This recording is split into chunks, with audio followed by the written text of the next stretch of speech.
الحمد لله رب العالمين والعاقبة للمتقين والصلاة والسلام على أشرف الأنبياء والمرسلين وعلى آله الطيبين وأصحابه الطاهرين. أما بعد، فأعوذ بالله من الشيطان الرجيم. بسم الله الرحمن الرحيم. يا أيها الذين آمنوا اتقوا الله وكونوا مع الصادقين.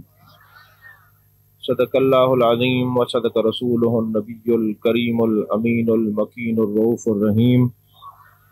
قال الله تبارك وتعالى في شان حبيبه مخبرا وآمرا: إن الله وملائكته يصلون على النبي يا أيها الذين آمنوا صلوا عليه وسلموا تسليما.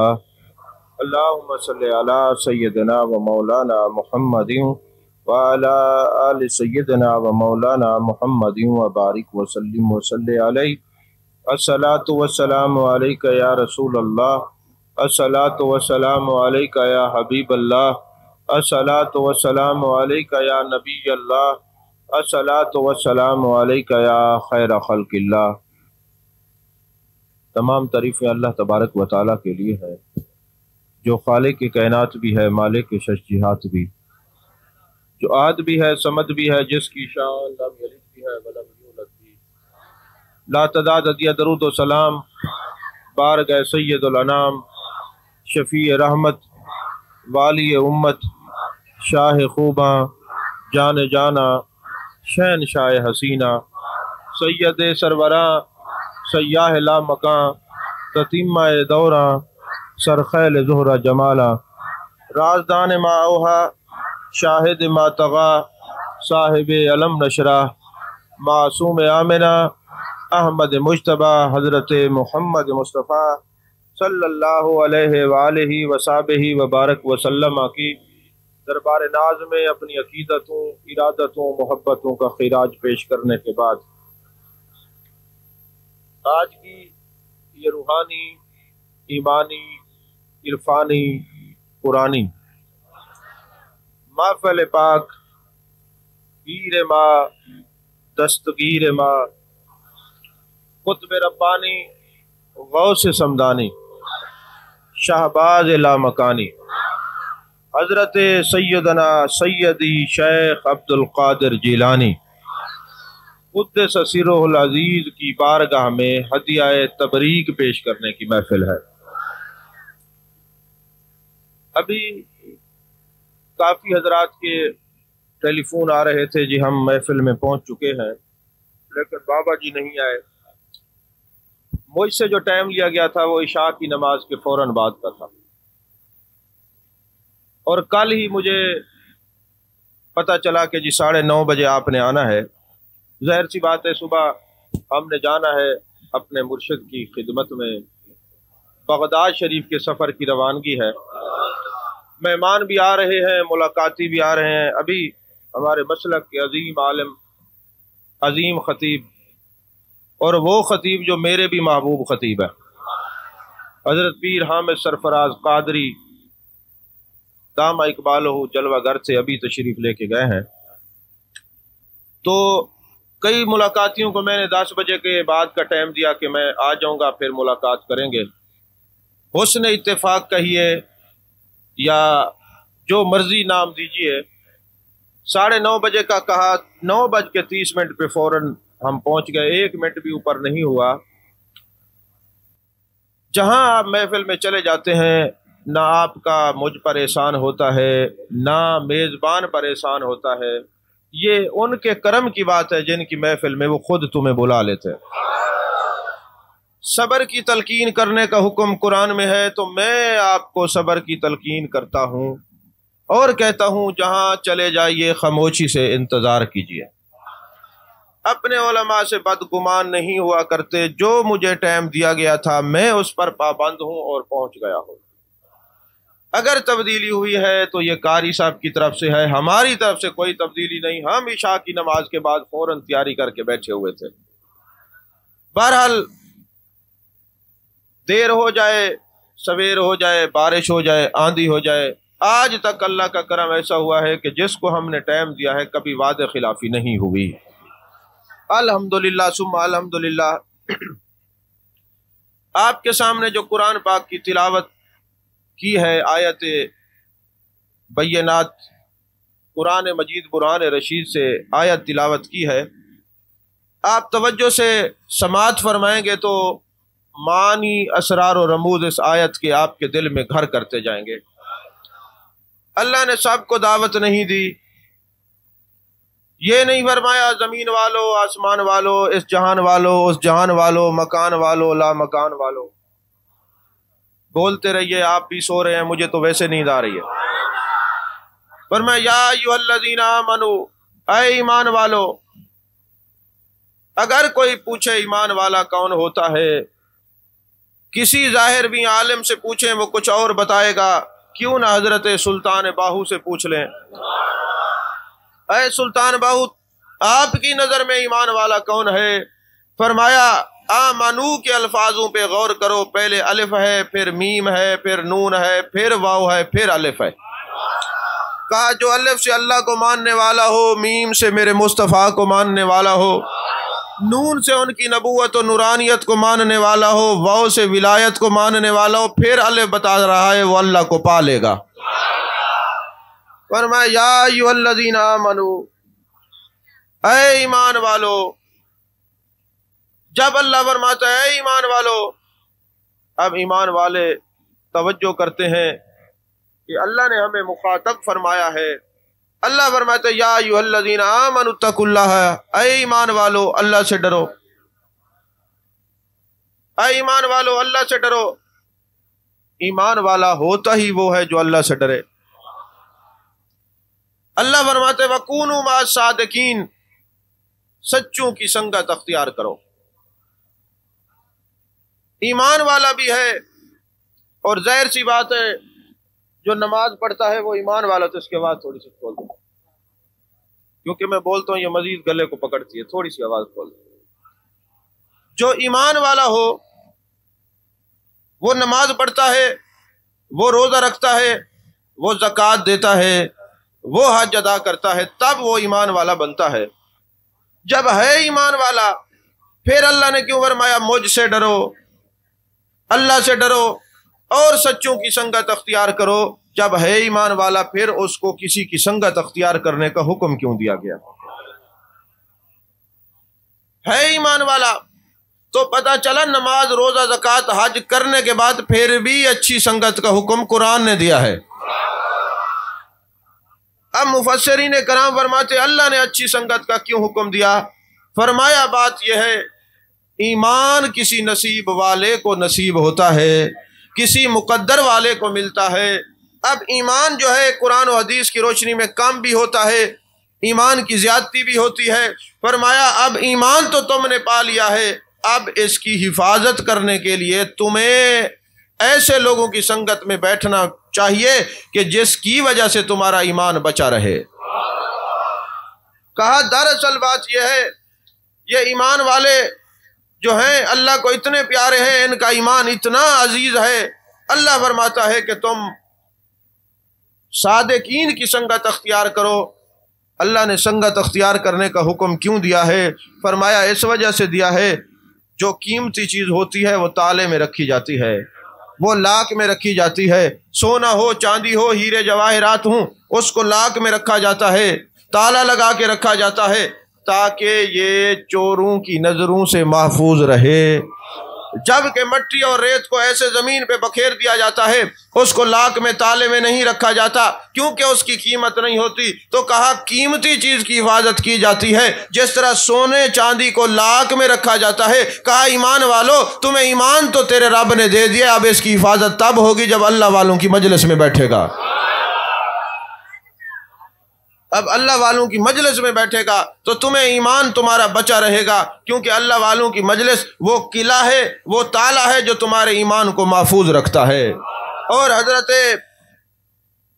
شاہ نجم الدین قلندر رحمت اللہ علیہ کی تفسیر تعویلات نجمیہ، ان سے پوچھا گیا حضور والا یہ بتائیں یہ صادقین کس کو کہتے ہیں؟ فرمایا صادقین سے مراد وہ لوگ ہیں جو اپنے مرشد کے ہاتھ پر بیعت کرتے ہیں، پھر ان کی صحبت میں رہ کر فناف شیخ کا درجہ پاتے ہوئے، در رسول سے فیض یاب ہوتے ہوئے فناف اللہ کے مقام پر پہنچتے ہیں۔ فرمایا جو اس مرتبے پہ پہنچ جائے اس کو صادق کہتے ہیں۔ ان کی مجلس میں رہو گے تو ایمان بچا رہے گا، ان کی مجلس میں رہو گے تو ایمان بچا رہے گا۔ اسی طرح روح البیان کے اندر علامہ اسماعیل حقی رحمۃ اللہ علیہ فرماتے ہیں صادقین سے مراد کاملین ہیں، مرشدین ہیں، اللہ والے ہیں، ان کی صحبت میں اللہ نے رہنے کا حکم دیا ہے۔ یاد رکھیے آج اس 14ویں صدی کا کوئی پیر یہ آیت اپنے بزرگوں پہ لگا کے فٹ کرے اور کہے اس سے مراد میرے ابا جی ہیں، میرے دادا جی ہیں، میرے مرشد ہیں، میرے دادا مرشد ہیں، بات اس کی ٹھیک ہے، لیکن جاننا چاہیے پہلے اس آیت کے مخاطب میرے نبی کے صحابہ ہیں۔ یہ ذہن نشین رکھیے، پہلے مخاطب کون ہے؟ میرے نبی کے صحابہ ہیں۔ آپ مفتی احمد یار خان نعیمی علیہ رحمہ کی تفسیر کو پڑھیے، خزائن القرآن پڑھیے، آپ خزائن العرفان پڑھیے۔ حضرت نعیم الدین مراد آبادی فرماتے ہیں اللہ نے فرمایا یا ایھا الذین آمنوا اتقوا اللہ وکونوا مع الصادقین۔ اب یہ صادقین، یہ کاملین، یہ واصلین، یہ عاشقین، یہ رادین، یہ مردین قیامت تک آتے رہیں گے، لیکن کائنات کے پہلے صادقین ابو بکر و عمر و عثمان و علی ہیں۔ توجہ ہے کہ نہیں ہے؟ کائنات کے پہلے صادق صدیق اکبر ہیں رضی اللہ تعالیٰ عنہ، پھر فاروق اعظم ہیں رضی اللہ تعالیٰ عنہ، پھر عثمان غنی ہیں رضی اللہ تعالیٰ عنہ، پھر مولا علی کرم اللہ وجہ الکریم ہیں۔ جو میرے سامنے بیٹھے ہیں وہ ادھر ادھر نہ دیکھیں تو اچھا ہے ان کے لیے، کیونکہ آپ محبوب کا ذکر سننے کے لیے آئے۔ محبوب بھی کون؟ محبوب سمدانی، غوث سمدانی حضرت سیدنا شیخ عبد القادر جیلانی رضی اللہ تعالیٰ عنہ بیٹھے سامنے ہیں۔ یا تو جگہ بدل لیں یا سامنے بیٹھنا ہے تو آپ کو یہ مجھے دیکھنا ہوگا، دیکھ کے بات سننی بھی ہوگی اور سبحان اللہ بھی کہنا ہوگا۔ اگر آپ کو سامنے بیٹھ کے بے چینی ہے تو آپ اٹھ کے چلے جائیں، 2 منٹ میں ٹائم دیتا ہوں، خاموش ہو جاتا ہوں، ورنہ سامنے بیٹھنے والا دیکھے گا بھی مجھے اور زبان سے سبحان اللہ بھی کہتا رہے گا۔ تو عزیزان محترم دیکھیں، محفل کے اندر مجبور لوگ نہیں بولتے یا مغرور لوگ نہیں بولتے، یا پھر گھر سے لڑ کے جو آئے بیٹھے ہوتے ہیں وہ کہتے چلو کچھ دیر کے لیے ہم وقت گزار کے آئیں۔ آیا محبوب کی محفل میں اور پھر بندہ ایسے بیٹھے ہو نہیں سکتا۔ ذرا مچل کے حضرت شیخ عبد القادر جیلانی رضی اللہ تعالیٰ عنہ کا ذکر سنیے، آپ کو کیا خبر غوث سمدانی قطب ربانی کون ہے؟ آپ فرماتے ہیں میرے رب نے مجھ سے وعدہ کیا ہے، اے عبد القادر جیلانی جو بندہ وضو کر کے تیرا نام لے گا کبھی غریب نہیں ہوگا۔ جن کا نام وضو کر کے لیا جائے تو بندہ غریب نہیں ہوتا، ان کا ذکر محبت سے سنا جائے تو کتنا وہ توجہ فرمائیں گے۔ اور آپ کہیں کہ یہ کیسے ہو سکتا ہے، ناموں میں کیسے اثرات آ گئے؟ تو میں کہا کرتا ہوں ناموں کے اندر بڑے اثرات ہیں۔ سب سے پہلے جانے کائنات جانے عالم صلی اللہ علیہ وسلم کے نام کا یہ اثر ہے، فرمایا جو یہ نام رکھے گا بیٹا بھی جنتی باپ بھی جنتی، فرمایا جو میرے محبوب کا نام رکھے گا وہ جہنم میں نہیں جائے گا۔ آگے چلیے، میں کئی دفعہ تفسیر خطیب کا حوالہ دے چکا، مقالات اسلامی جین ابو الحسن اشری کا حوالہ دے چکا، اربعین کا حوالہ دے چکا، شاید آپ کبھی خواب میں بھی یہ کتابیں نہ دیکھ سکیں۔ ان کے اندر یہ حوالہ موجود ہے، جب نوح علیہ السلام کی کشتی میں کیڑے پڑے تو دعا کی گئی میرے مالک میری کشتی میں دیمک لگ گئی ہے، فرمایا میری مخلوق کے اکابرین کے نام لکھے جائیں۔ عرض کی گئی باری تعالیٰ تیری مخلوق کے اکابرین کون ہیں؟ فرمایا ابو بکر و عمر و عثمان و علی رضوان اللہ علیہ مجمعین۔ تو حضرت نوح علیہ السلام نے جب نام لکھے پھر کشتی کو دیمک نہیں لگی، کیڑے نہیں لگے، تو کہا کشتی پہ ان 4 صحابہ کا نام آ جائے، کیڑے نہیں پڑتے۔ کسی عاشق کے دل پہ 4 صحابہ کا نام آ جائے تو قبر میں اس کے جسم میں بھی کیڑے نہیں پڑتے۔ توجہ ہے آپ؟ تو ناموں کا اثر یہ ضرور ہوتا ہے۔ فرمایا حضرت شیخ عبد القادر جیلانی رضی اللہ تعالیٰ عنہ نے میرا نام جو لیتا ہے وضو کر کے کبھی غریب نہیں ہوتا۔ حضرت بایزید بسطامی رحمۃ اللہ علیہ فقہ کی بڑی بڑی اعلیٰ درجے کی کتابوں میں یہ بات موجود ہے۔ حضرت بایزید بسطامی فرماتے ہیں نزا کا عالم طاری ہے، دیدار ہوتا ہے، آتے ہوئے غیبی سے آواز آتی ہے، اے با یزید بستامی، تیرے نام میں ایسی برکت رکھ دی گئی ہے جس شخص کو ساری زندگی آخری دم تک تیرا نام یاد رہا، اس کا خاتمہ ایمان پر ہوگا، وہ جہنم میں نہیں جائے گا، جنت میں جائے گا۔ ناموں کا اثر ضرور ہوتا ہے، ناموں کا اثر ضرور ہوتا ہے۔ تو یا ایھا الذین آمنوا اتقوا اللہ وکونوا مع الصادقین، اے ایمان والو اللہ سے ڈرو، اولیاء کی سنگت اختیار کرو، سچوں کی سنگت اختیار کرو۔ اور تفسیر ابن کثیر میں ہے کہ جب تمہیں ان کی سنگت مل جائے پھر ان کی سنگت ایسے اختیار کرو ظاہر میں جسم بھی ان کے پاس ہو، دل بھی ان کے پاس ہو۔ یہ نہیں جسم کی موجودگی کا اظہار تو ہو، تفسیر ابن کثیر میں ہے، مگر دل کہیں اور ہو نہیں، ظاہری طور پہ جسم بھی ان کی مجلس میں ہو، دل میں بھی جگہ ان کو دو۔ اور پھر اس کے علاوہ تفسیر در منصور میں حضرت امام جلال الدین سیوطی رحمۃ اللہ علیہ فرماتے ہیں جو ان کی مجلس میں بیٹھتا ہے اس کی طبیعت میں تین چیزیں آ جاتی ہیں۔ سب سے پہلے ظرافت طبع آتی ہے، خوبصورتی آتی ہے، اور طبیعت میں روب آتا ہے۔ آپ کہیں گے ہم نے بڑے بڑے لوگوں کی مجلس میں دیکھا ایسی چیزیں نظر نہیں آتی۔ ارے ان کی رحمتیں آتی ہیں، مگر جس مجلس میں برتن ہی الٹا پڑا ہو بارش کا پانی کیسے آئے گا؟ برتن سیدھا ہوگا تو بارش کے قطرات آئیں گے۔ جب اللہ والوں کے فیوز و برکات فیض کی صورت میں انوار و تجلیات کی وہ کرنیں برستی ہیں تو پھر ان لوگوں پہ برستی ہیں جن کی دل کی زمین صاف ہوا کرتی ہے۔ آج آپ نے دیکھا بارش ہوئی ہے، اس بارش نے نہیں دیکھا میں پھولوں کی نرسری پر برس رہی ہوں، اس بارش نے نہیں دیکھا میں گندگی کے ڈھیر پر برس رہی ہوں۔ بارش تو ہے، رحمت ہے، وہ برسی ہے، اس نے نہیں دیکھا جہاں میرا اثر ہو رہا ہے یہ گندگی کا ڈھیر ہے یا پھولوں کی نرسری ہے۔ لیکن جب یہ بارش برسی، برسنے کے بعد ہم نے دیکھا کہ جو پھولوں کی نرسری تھی وہ پورے علاقے میں فضا معطر ہو گئی، خوشبوؤں کے حلے ہمیں محسوس ہونے لگے۔ اور جب گندگی کے ڈھیر پر یہی بارش آئی تو بدبو اور تعفن اور بیماریاں پھیلیں، تو اس رحمت نے نہ دیکھا کس جگہ برس رہے ہیں، رحمت تو برستی ہے کیونکہ اس کے عشق کی چوٹ تو لگتی ہے سب دلوں پر یکساں، مگر ظرف کے فرق سے آواز بدل جاتی ہے، مگر ظرف کے فرق سے آواز بدل جاتی ہے۔ یہ کرن رحمت کی، یہ نورانیت کی، فیوز و برکات کی، یہ انوار و تجلیات کی رم جم ہر دل پر پڑتی ہے، یہ کیسے ہو سکتا ہے؟ مکتبہ فکر دیوبند کے عالم ہے مولانا قاسم ننوتوی صاحب، ان کی کتاب میں بھی میں نے پڑھا ہے، اور انہی کے ایک خطیب حکیم الاسلام ہیں قاری طیب صاحب، وہ لکھتے ہیں ہم نے دیکھا کہ دو بندے فوت ہو گئے، ان کو اللہ والے کے قرب کے اندر دفنا دیا گیا، اور کچھ عرصے کے بعد ان کی اولاد کہنے لگی کہ ہم اپنے والد کو مزار کے ساتھ نہیں دفنانے دیتے، نکال کے دور لے جاتے ہیں۔ جب اولاد نے تھوڑی ہمت کی، باپ کی قبر کشائی کی، تو جب قبر کھودی گئی تو جسم تو سلامت تھا مگر سینے کے اوپر ایک گلاب کا پھول رکھا ہوا تھا۔ لیکن جب ان کے والد کو دور لے جایا گیا وہ گلاب کا پھول سانپ کی شکل اختیار کر گیا، اولاد سجدہ ریز ہو جاتی ہے، میرے مالک کیا معمہ ہے؟ تو ہاتھ میں غیبی سے آواز آتی ہے اگرچہ یہ گناہگار تھا، عذاب اس پر ہونا چاہیے تھا، مگر یہ اللہ والوں کے قرب میں دفن ہوا ہے، ہم نے سانپ کو گلاب کی صورت میں بنا کے اس کے سینے پہ رکھ دیا ہے۔ یہی قاسم ننوتوی صاحب سے جب کسی نے سوال کیا حضور والا جو اللہ والوں کے قرب میں دفن ہوتا ہے یا ان کی مجلس میں بیٹھتا ہے تو بتائیے کیا ان کو بھی روحانیت ملتی ہے، نورانیت ملتی ہے؟ تو انہوں نے جواب دیا گرمی کا موسم تھا، ہاتھ والا پنکھا ان کا شاگرد چلا رہا تھا، کہا مجھے یہ بتاؤ تم یہ مجھے پنکھے کی ہوا دے رہے ہو یا جو ساتھ بیٹھے ہیں ان کو بھی؟ کہا حضور آپ کو فرمایا ہوا تو ان کو بھی لگ رہی ہے۔ کہتے ہاں، کہنے لگے ایسے اللہ والوں کی مجلس میں کوئی بھی چلا جائے، وہ زندگی میں چلا جائے یا بعد از وصال دفن ہو جائے، جب اللہ کی رحمتیں اس بندے پر برستی ہیں جو ساتھ بیٹھا ہو یا لیٹا ہو اس پر بھی رحمتیں برستی رہتی ہیں۔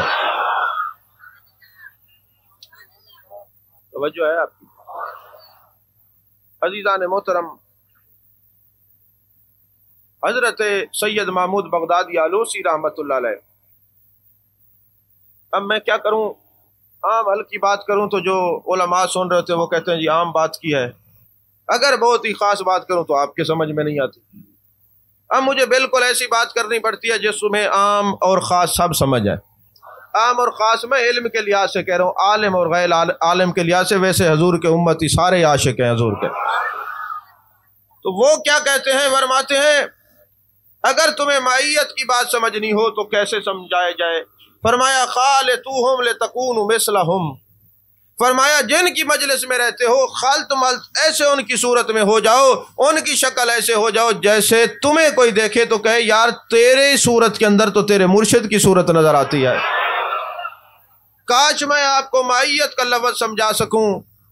یہ سپیکر بھی میرا ساتھ نہیں دے رہا آپ لوگوں کی طرح، کیونکہ میری عادت نہیں ہے ساؤنڈ والے کو ٹوکنا، لیکن آج یہ بھی آپ لوگوں کی طرح ساتھ نہیں دے رہا۔ آپ بھی سو رہے ہیں بے توجہی سے، اتنا لیٹ پروگرام ہوگا تو قصور آپ کا نہیں ہوگا، پھر قاری صاحب کا بنے گا۔ یہ 8:30 بجے آپ تقریر سنتے تو آپ کے جذبات کچھ اور ہوتے، جب 10 بجے تقریر سن رہے ہیں تو آپ کی کیفیات کچھ اور ہیں۔ بہرحال میری ہی آزمائش صحیح، پھر بھی میں نے سبق تو سنانا ہی ہے نا۔ تو میں عرض کر رہا تھا خالطوہم لتکونوا مثلہم، ایسے خلط ملت ہو جاؤ کہ جو تمہاری صورت کو دیکھے، جن کی مجلس میں تم بیٹھتے ہو ان کی صورت نظر آئے۔ کاش میں تمہیں معیت کا معنی سمجھا سکوں۔ آگ کی نسل اور ہے، جنس اور ہے، لوہے کی نسل اور جنس اور ہے۔ جب یہ لوہا آگ کی صحبت میں جاتا ہے، آگ کی معیت میں جاتا ہے، اب آہستہ آہستہ رنگ چڑھتا ہے آگ کا۔ یہ ہلکا گرم ہوتا ہے، پھر زیادہ گرم ہوتا ہے، پھر جو آگ کا رنگ ہوتا ہے لوہے کا رنگ بھی وہی ہو جاتا ہے، پھر جو کام آگ کرتی ہے یہ لوہا بھی وہی کام کرتا ہے، آگ جلاتی ہے۔ اب یہ لوہا بھی جلاتا ہے۔ اس سے پوچھئے اے لوہے، اے فولاد، اے حدید، تیرا نسل اور ہے، تیری جنس اور ہے، تو جلاتا کیسے ہے؟ اس نے کہا تم دیکھتے نہیں میں صحبت آگ میں رہا ہوں۔ آپ نے توجہ نہیں فرمائی، میں صحبت آگ میں رہا ہوں، اب جو اس کا کام ہے میں وہی کرتا ہوں۔ جلانا میرا کام نہیں تھا، میرا خاندان اور ہے، میری جنس اور ہے، آگ کی جنس اور ہے، لیکن مجھے معیت آگ نصیب ہوئی ہے، معیت نار نصیب ہوئی ہے، اب میں وہی آگ والا کام کرتا ہوں، اب جلاتا ہوں۔ تو جب کوئی بندہ نوافل پڑھتا ہے، اللہ کا ذکر کرتا ہے، ان تعبد اللہ کانک تراہ فإن لم تکن تراہ فإنہ یراک، ایسے مقام پر پہنچتا ہے، اپنے شیخ کا تصور کرتا ہے، جہاں بھی رہتا ہے مرشد کی صورت میں گم رہتا ہے، اگرچہ وہ کہیں بھی ہو مگر فیض اس کو ملتا ہے، وہ معیت اس کو نصیب ہوتی ہے۔ اب جس طرح یہ لوہا آگ کی جنس میں گیا، رنگ چڑھتے ہی جلانا شروع ہو گیا، تو اللہ فرماتا ہے جب بندہ ذکر کرتا ہے، صورت یار میں گم ہوتا ہے، تجلیات الہی میں گم ہوتا ہے، رہتا بندہ ہی ہے، جنس بدلتی نہیں ہے، لیکن اللہ فرماتا ہے میں اس کی زبان بن جاتا ہوں، یہ نہیں بولتا میں بولتا ہوں، میں اس کی آنکھ بن جاتا ہوں، یہ نہیں دیکھتا میں دیکھتا ہوں، میں اس کے کان بن جاتا ہوں، یہ نہیں سنتا میں سنتا ہوں۔ اچھا مجھے آپ ایک بات بتائیں، کچھ لوگوں کی گندی عادت ہوتی ہے، کسی اللہ والے کے ہاتھ میں ہاتھ دے دیا، کبھی ادھر منہ مارا، کبھی ادھر منہ مارا، کبھی ادھر منہ مارا، وہ ذلیل و خوار ہوتے رہتے، ان کو کچھ بھی نہیں ملتا۔ زیارت کرنے کے لیے جانا چاہیے لیکن فیض ایک سے ملتا ہے، توجہ ہے کہ نہیں ہے؟ جس کے ہاتھ میں ہاتھ دے دیا فیض آپ کو اسی سے ملے گا۔ اللہ والے دیکھیں قرآن کے اندر کتنی صورتیں ہیں، تو 114 صورتوں میں سورہ اخلاص ایک ہے، صورتیں ملتی ہیں تو قرآن بنتا ہے، کسی صورت کا انکار نہیں کیا جاتا مگر سورہ اخلاص ایک ہے۔ آپ کو سمجھ نہیں آئی میں نے کیا کہا ہے؟ سورہ توحید ایک ہے مگر صورتیں ساری یہ در بدر رلنے والے، در بدر پھرنے والے، یوں ہی دنیا سے خار ہو کے چلے جاتے ہیں، ان کو ملتا کچھ نہیں، کیونکہ یہ لوہا جب آگ کی جنس میں رہتا ہے تبھی جلاتا ہے، کچھ عرصے کے لیے یہ لوہا سائیڈ پہ ہو جائے تو پھر یہ پھر بھی جلائے گا۔ اے لوہے اب تجھے کیا ہوا؟ تیری پہلے آگ میں جانے سے پہلے جو شکل تھی وہ بھی نہیں رہی، اب تو جلنے کے بعد بدصورت ہو گیا۔ کہتا ہے سزا یہ ملی ہے جو سنگت نصیب ہوئی تھی، قدر نہیں کی، سائیڈ پہ ہوا ہوں تو پہلے جیسا رنگ بھی نہیں رہا۔ آپ کو سمجھ ہی نہیں آئی میں نے کیا کہا ہے؟ تو رنگ چڑھانے کے لیے شیخ کی صحبت میں رہنا پڑتا ہے۔ یہی اللہ نے فرمایا یا ایھا الذین آمنوا اتقوا اللہ وَكُونُوا مَعَ الصَّادِقِينَ، اے ایمان والو تم سچوں کا رنگ اپنے اوپر چڑھا لو، تم بھی سچے ہو جاؤ گے۔ حضرت خواجہ حبیب اجمی رحمۃ اللہ علیہ، خواجہ حسن بصری رحمۃ اللہ علیہ کے خلیفہ ہیں۔ حجاج بن یوسف بڑا ظالم بادشاہ تھا اور اس نے کئی لوگوں کو قتل کیا، تو حسن بصری رحمۃ اللہ علیہ کو فوج تلاش کرنے کے لیے جاتی ہے تاکہ ان کو بھی شہید کیا جائے۔